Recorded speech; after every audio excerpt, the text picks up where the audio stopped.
Olá pessoal, tudo bem? Meu nome é José Roberto e eu fui convidado pelo Grupo Ser Educacional para participar desse projeto maravilhoso de webséries, fique ligado, sobre crimes sexuais. Hoje iremos conversar sobre os crimes sexuais no esporte. Fique com a gente!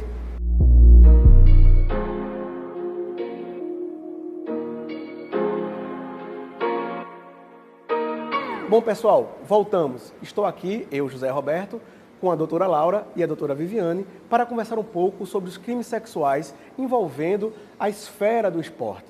No caso em questão, a gente vai usar como exemplo a situação, ou um caso que aconteceu da nadadora Joana Maranhão. Não é? Ela participou das Olimpíadas, é uma pessoa que se destacou no esporte e que em algum momento de sua vida, ela alega que sofreu uma violência sexual durante os treinamentos e sua preparação para as competições.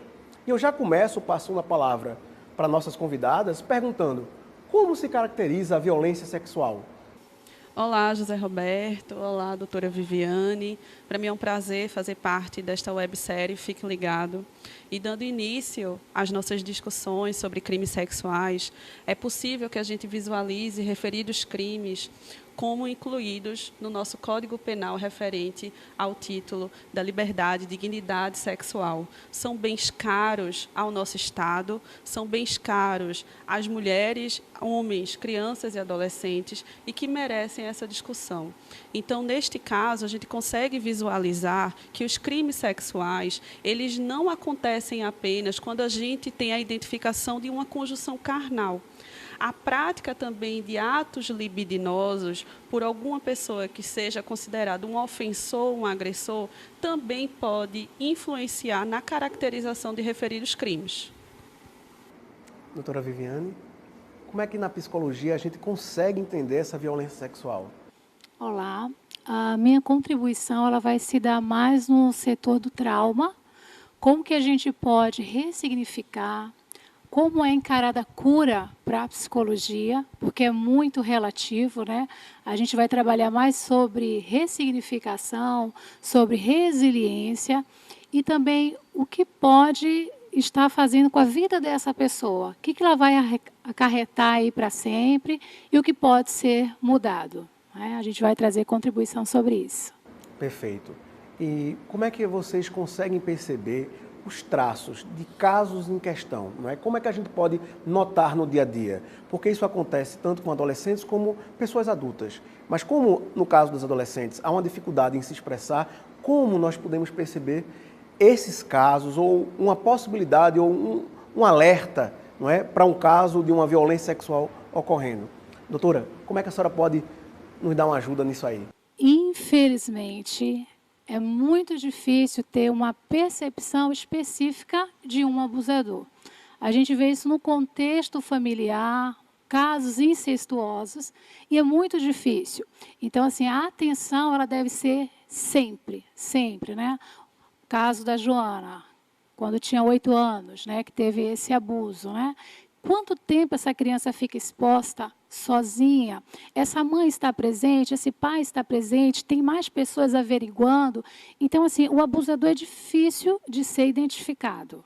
Então, é preciso que nós mantenhamos sempre um alerta. Alerta enquanto profissionais, alerta enquanto pais. Não tem isso de confiar, porque é o melhor treinador, é o melhor no setor religioso. Aonde for, nós precisamos ter a nossa alerta sempre. Está sempre presente. Né?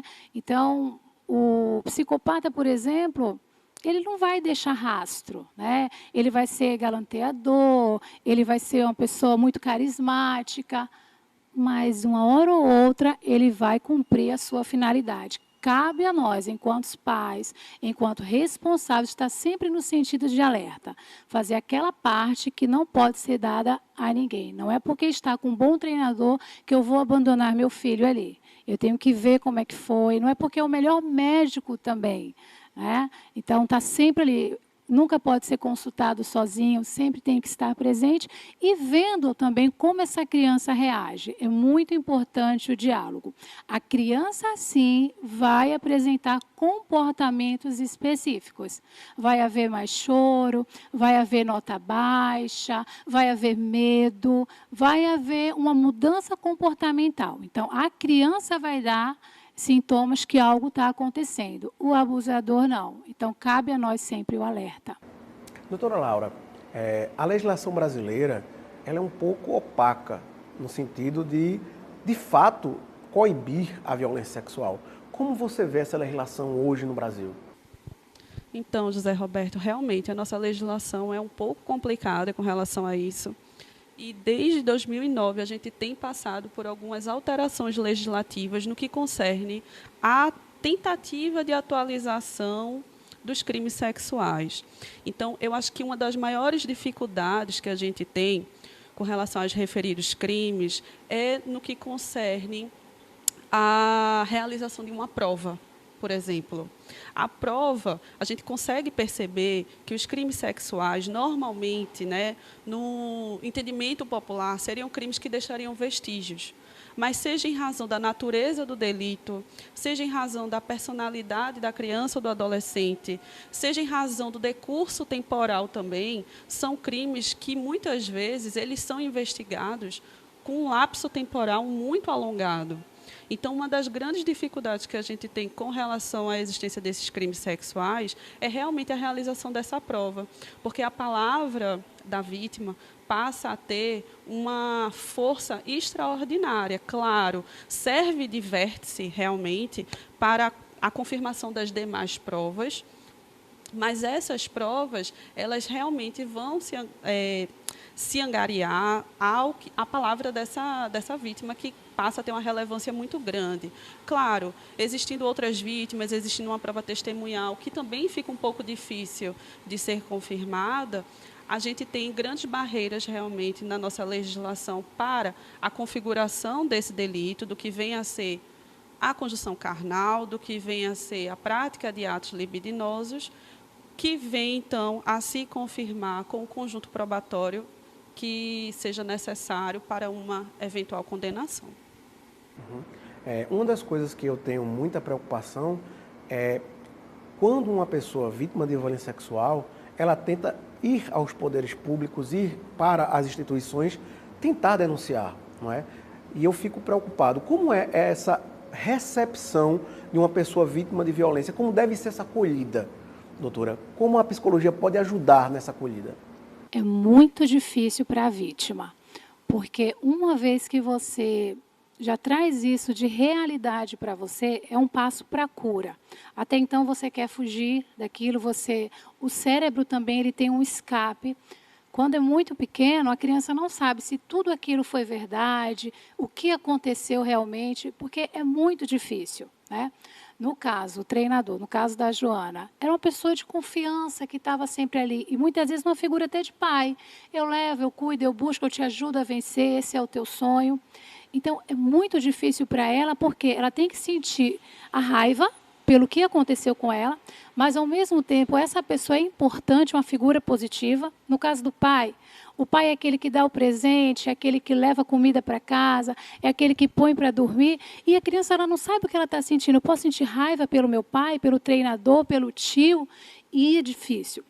Então, até ela se organizar internamente, que muitas vezes não está organizada, o ato de falar e não ser acolhida constitui-se assim um Titanic de emoções, né?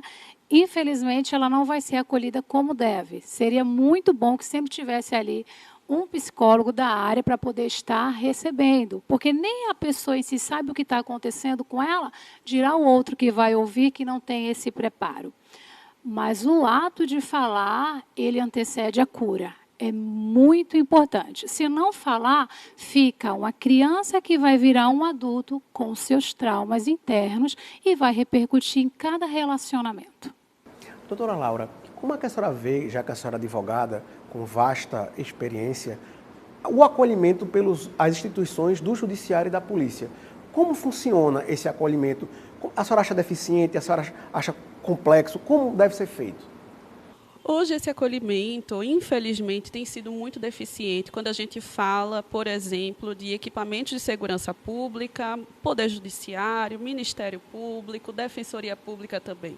Seja porque a gente está falando de escassez de recursos públicos para realmente o investimento, quando a gente fala dessa oitiva qualificada, seja por falta de uma formação realmente em direitos humanos de determinados profissionais.